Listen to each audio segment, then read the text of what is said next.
I'm going to show you how to test that your roast chicken is properly cooked from the oven, and then we're going to cut it into joints, and that's a really simple way of cutting the meat instead of carving it straight from the bird, which can be a bit tricky.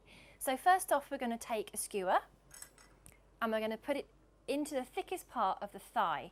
And what we're looking for when I pull the skewer out is juices that run clear. Hopefully you'll see there that the juices are clear and there's no sign of pinkness. Okay?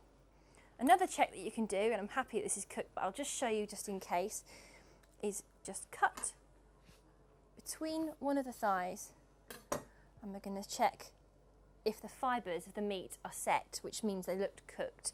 And to me, they look set, they're fine. If they look kind of wet or underdone, then return the chicken to the oven for about 10 minutes more, and then test again.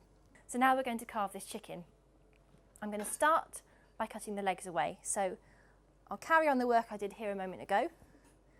It's quite hot, so if you want to use a fork to help, then you can.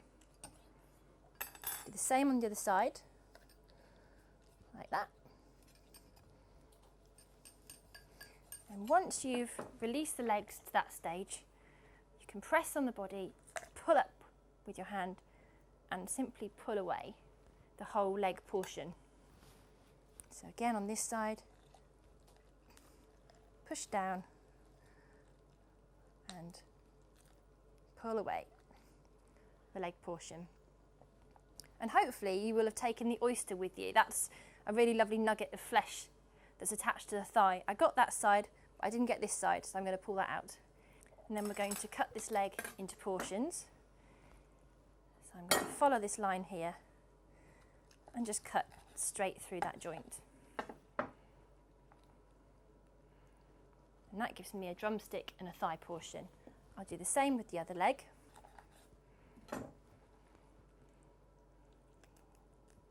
Make sure you get some skin for both pieces. There you go. That's the leg dealt with.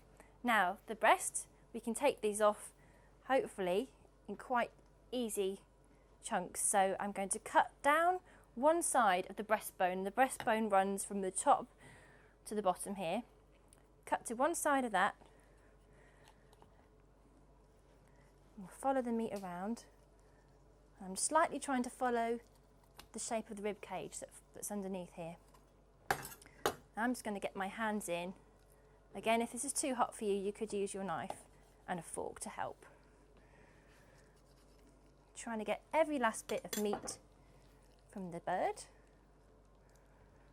There's the breast portion. So we'll repeat that on the other side. So following the line of the breastbone, just going to the other side of it this time. Bring your knife round. I'm going to do an extra cut up here that should help me pull this one off a bit more neatly. You can do that as well. Let's follow the line of the meat round. Get your hand in, and there you have two really neat portions of chicken breast meat. While I'm here, I'm going to pull away the wings in case someone wants to have a gnaw on those. Okay. I'm just going to set aside the bones here, and they're great for making stock if you want to do that later. And I'll show you what you can do with this. So instead of carving from the chicken, that's quite tricky, you simply cut across like that. And there is your chicken ready to serve.